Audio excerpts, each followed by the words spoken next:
मैं एक मामूली औरत हूँ, इतनी मामूली कि आपकी नजर भी मुझ पर नहीं पड़ी, लेकिन मैं आपको देख रही हूँ। आप अपनी बीवी के साथ डॉक्टर के यहाँ जा रहे हैं, उसकी कोख में लड़की या लड़का यह जानने के लिए। असल में आप अपनी लड़की की हत्या करना चाहते हैं, कोख में ही। आपको यह ख्याल भी नहीं आ सकता कि जिस सड़क से आप जा रही हैं उसे मैंने बनाया है। मैंने यहाँ रोड़ियां बिछाई और फिर उन्हें दुर्मुट से कूटा था। मेरी छोटी बेटी तब यहाँ किनारे पर उगी झाड़ियों में ऊँघती रहती थी। मेरी 3 बेटियां हैं। मेरा आदमी कहता था कि अगर बेटा नहीं हुआ तो मुझे छोड़ देगा। उसने कहने के लिए मुझे छोड़ भी दिया, पर अब भी पका पकाया खाने के लिए जब तब आ जाता है। चिकनी चुपड़ी बातें भी करता है। मैं सब समझती हूँ। फिर सोचती हूँ, चलो मेरी बेटियों का बाप है। कमाल है, जिन बेटियों से वह छुट्टी चाहता था, उन्हीं बेटियों के नाम की थाली मैं उसे परोस देती हूँ। वह समझता है बेटियां बोझ हैं। मेरी तीनों बेटियां सांवली हैं। उनकी काली आंखें हैं, बड़ी बड़ी पके जामुनों जैसी, और हाथ बड़े फुर्तीले हैं। खूब काम करती हैं। मेरी ही तरह वे तरह तरह के धंधे पीटेंगी, पर फिर भी उनके होने से मुझे बड़ी तसल्ली है। मैं अकेली तो नहीं हूं ना। तुम समझते हो लड़कियां बेकार होती हैं। औरतों के कामों को आप जानते ही नहीं। अरे देखो, मैंने सड़क बनाई, धान की रोपाई की, कपास चुना, कपड़े की फैक्ट्री में रीलिंग की, आलू खोदे, 3 बेटियों को जन्म दिया, पाला पोसा। क्या मैं बेकार हूँ? ये जो तुम चाय पीते हो, इसकी पत्तियां भी लड़कियां ही चुनती हैं। और क्या क्या नहीं करती। इतने धंधे औरतें करती हैं कि गिनवाने मुश्किल। और तुम्हारा ये स्वेटर कोई 1 पाउंड का होगा। 1 पाउंड ऊन इतनी होती है कि दिन रात लगाकर 3 दिन में उसका स्वेटर बुनता है, जिसके मुझे 12 रुपए मिलते थे। तब बच्चियां छोटी थी तो सोचती थी घर में उनके पास बैठे बैठे बुनाई कर सकती हूँ, लेकिन धंधा बड़े नुकसान का था।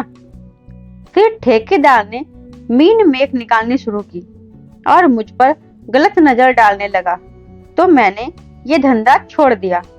फिर आटे की फैक्ट्री में काम किया। बड़े काम छोड़े और पकड़े। 2-4 मुर्गियां और बकरियां तो खैर पालती ही हूँ। इसी तरह रूखा सूखा चलता है। ये जो तुम्हारी बीवी ने रेशमी साड़ी पहन रखी है, इसके धागे भी औरतें ही तैयार करती हैं। कीड़े पालती हैं। मुश्किल काम है। जांग में घाव हो जाते हैं। धान की रोपनी में भी पैरों में खारवे हो जाते हैं और कमर झुके झुके टूट जाती हैं। मुझ पर पैसे होते तो अपनी लड़कियों को पढ़ाती लिखाती, उन्हें मास्टरनी बनाती या डॉक्टरनी। तुम खुद पढ़े लिखे हो, पैसे वाले भी दिखते हो। तुम लड़की का गर्भ क्यों गिरवाना चाहते हो? तुम समझते हो तुम्हारी लड़की कोई काम नहीं कर सकती? अरे आदमी कोई फालतू चीज नहीं, 100 काम है उसके करने को। फिर इस तरह सोच समझकर लड़कियों को मारना तो कुदरत से खिलवाड़ है। अगर मान लो तुम्हारे घर लड़का हो गया तो तुम क्या सोचते हो? वो तुम्हें लड़की से ज्यादा प्यार करेगा? फिर लड़के बिगड़ते भी बहुत हैं आजकल। उनका ध्यान शरारत, ताश और मारपीट में ज्यादा हो गया है। मान लो लड़की ही पैदा हो जाए तो क्या?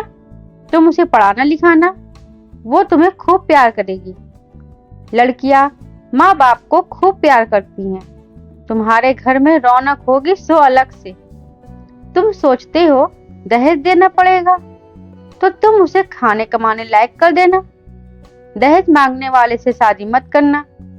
हो सकता है आप ही ऐसा लड़का मिल जाए जो बिना दहेज से शादी कर ले। अगर ना मिले तो क्या? वो कमाएंगी, खाएंगी और तुम्हारा सहारा बनेंगी। हो सकता है वह तुम्हारा नाम रोशन कर दे। तुम्हारे लिए क्या पैसा ही सब कुछ हो गया है, या दुनिया का डर अपनी बेटी से भी बड़ा हो गया है? आखिर तुम अपनी बेटी को प्यार तो कर ही सकते हो। और बेटी भी तुम्हें प्यार कर सकती है। माँ बाप और बच्चे का इतना रिश्ता बहुत हुआ, इसके लिए तो आदमी जीता है। पैसे को चाहे जितना भी मानो, मोह ममता फिर भी बड़ी चीज है, इसे बनाए रखने में ही खैर है। नहीं दुनिया उजड़ी समझो। कुदरत के साथ इतनी मनमानी अच्छी नहीं। लड़कियों को तुम ऐसे ही गिरवाते रहे तो औरतें कितनी कम हो जाएंगी, फिर तुम उनके लिए कुत्तों की तरह लड़ोगे। दहेज के डर से आज उन्हें मरवा सकते हो तो कल फिर पैसे के लालच में बेचोगे भी।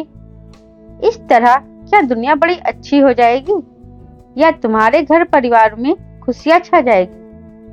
तुम जो रेशमी साड़ी पहनकर इसके साथ चली आई हो, इससे इतना क्यों डरती हो?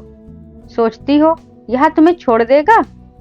ये मिचमिची आंखों वाला अगर तुम्हें छोड़ भी दे तो क्या तुम मर जाओगी? मैं तो पढ़ी लिखी भी नहीं थी, मैं तो तानों से नहीं डरी। आदमी ने छोड़ने की धमकी दी तो कह दिया ले छोड़ दे। अब भी मेहनत करके खाती हूँ, तब भी मेहनत कर लूंगी, पर वो क्या मुझे छोड़ पाया? हम औरतें बड़े काम की हैं, हमें ये ऐसे ही थोड़े छोड़ सकते हैं। परिवार की जरूरत तो इन्हें भी है, नहीं तो हाफते हाफते मर जाएंगे, कोई पानी देने वाला भी नहीं मिलेगा। मैं तो कहती हूँ बेटी भी पैदा करो, दहेज भी मत दो और डरो भी मत।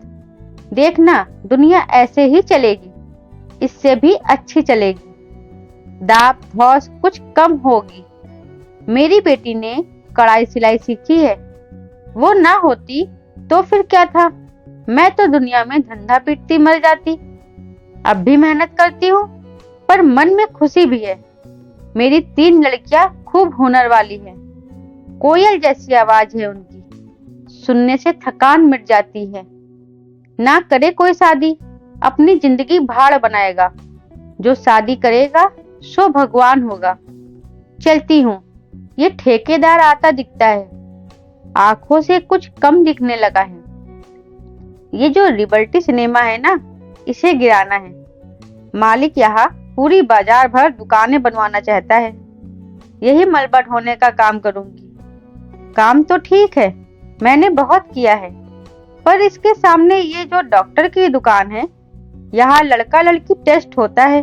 बस इसे देख देख के मन में बेचैनी बनी रहती है।